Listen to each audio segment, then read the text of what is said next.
lovely people, my name is Emma and today I'm doing something just a little bit different on my channel, and that is that I have a podcast review for you. So I really enjoy podcasts, but there's been one in particular at the moment that I've been absolutely just listening to a ridiculous amount. I have gone through nearly all the content that they've created, and I've also gone through it again, and for some of my favourite episodes I'm now onto my third listening time for them, and I'm favouring listening to them over times when I would normally be listening to an audiobook. So I wanted to talk a little bit about them on my channel, given they're getting so much listening time from me and just so many kind of hours of my day. So that podcast is You're Wrong About. This is hosted by Michael Hobbs and Sarah Marshall, who it's mainly focused on America. They are both American, and what it is it's looking at various pop culture moments, phenomena, but also kind of institutional features and stories that the general public is wrong about for whatever reason. The media story was wrong or misrepresented, or we have a bunch of kind of preconceptions that are indeed wrong, and looking at what is the genuine story underneath, and also how does the lens and the media change the story, and what kind of responsibilities do we have as individuals interacting with media stories and with kind of how news is fed to us to make sure that we aren't wrong about these things. The format is one that I really enjoy in a podcast. It's kind of my preferred form of a podcast, which is where one of them will do research one week and then will explain what they have found out to the other one, which means that the other host ends up being kind of a surrogate for the audience, which I always appreciate. I think it makes for more of an organic listening experience. Of the two of them, I kind of prefer it a little bit when Michael is the one explaining. Not that they're not both great, but I find his way of kind of condensing down information really, really useful. Michael tends to focus on these big institutional things, so he's done ones on stuff like homelessness and gangs and like really kind of big cultural phenomena, sort of problems on society, and looking at the underlying things of what are the causes of these sort of problems and how can we fix them, and what does it mean to try and fix them. And he's very, very good at taking what is fundamentally, in a lot of times at its heart, quite dull information and condensing it down into something very streamlined and punchy and really kind of factual, and it sort of cuts through a lot of the bog and makes it very, very concise. One of his like favourite things to do is to be like, so I've got a 4-part structure to today's podcast, and I greatly appreciate it. I really wish that he could go back in time and teach me all of my lectures at university. I would have learned them better.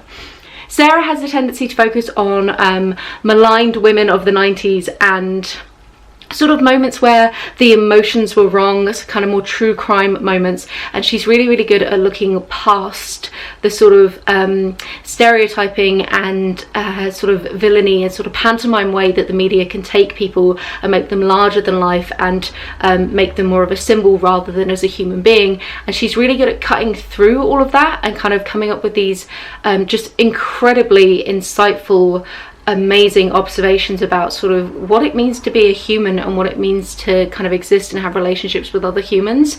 And she just has a level of empathy that is incredible, which is another reason why I really enjoy her in the audience role, because while she is excellent when she's talking about these maligned women, and I'll go into some of my favourite episodes of both of them in a second, actually when Michael is talking about all of these really techie, dense, statistic based kind of, these are sort of the overarching macro themes of things, she's very good at kind of looking through that and seeing the sort of real emotional human moments in it, which means that she brings such like a different take to his episodes I really, really appreciate. So one of my favourite episodes of the show, because I really find it frustrating when people recommend a podcast, you go and look and there's like over 100 episodes and you're like, cool, where do I start? These are all easily an hour each. I don't have time for this in my life. If I really listen to that many hours of these guys, if they have over 100 episodes, good lord. Anyway, so Michael, like I said, does the institution ones, and sorry, throwing things around.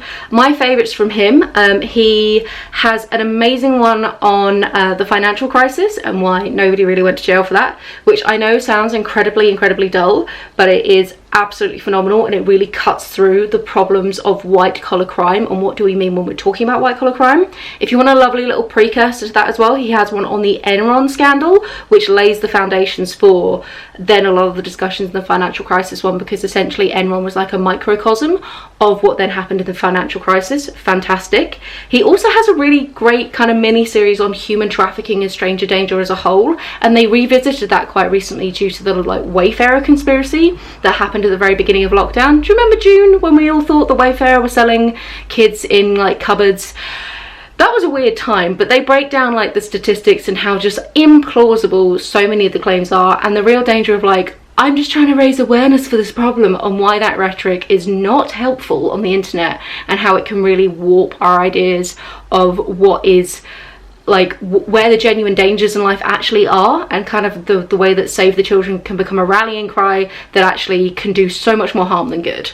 Weirdly as well, one of my favourite ones from him is Coco the Gorilla, and the discussion of trying to teach gorillas ASL, and sort of the whole way that was wrong, both to the deaf community and to the gorillas. So that one is fascinating if you're a fan of like kind of primatology research and animals as well. Like that's a little detour that they did that was absolutely amazing.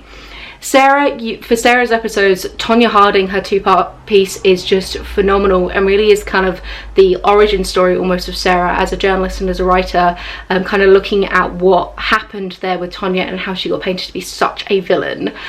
So I would really recommend that one. She also has a great one that's kind of the Satanic Panic, almost like duo/trio, because she's working on a book about the Satanic Panic at the moment.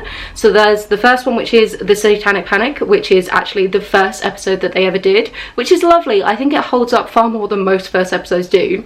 Then she kind of continues on with the conversation in multiple personality disorder and kind of repressed memories conversation. There's an episode on that.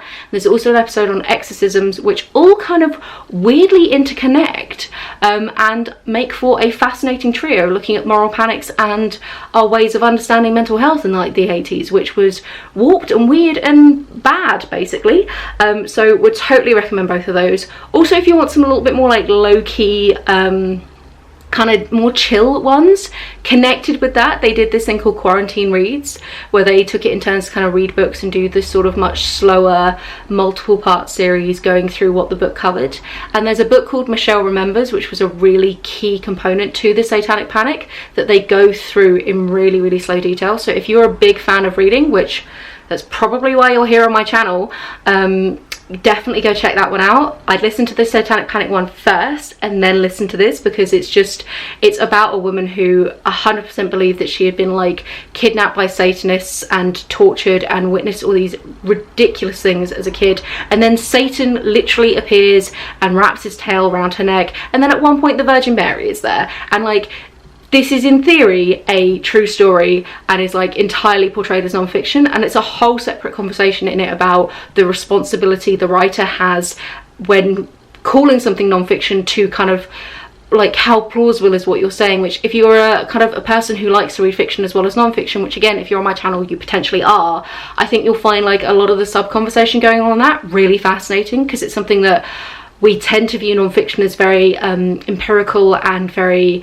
objective, and acknowledging like you're wrong about as a podcast is all about saying the very act of telling a story, even if it is a true story, the storyteller picks where to put the emphasis, which means that you are, by just the act of expressing the story in itself, you are changing the narrative, and that is really important to acknowledge when you work in either kind of news media or when you're writing non-fiction books. Like it's all really important conversations.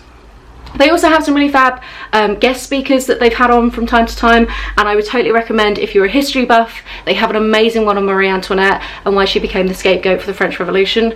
Absolutely heartbreaking, that one. And they very recently did one about the Electoral College and how utterly ridiculous American voting systems are. Like, the Electoral College is absurd, and this episode highlights just how absurd it is and just how absurd it was always going to be because of the reasons why it ended up being formulated in the first place, and it's just phenomenal.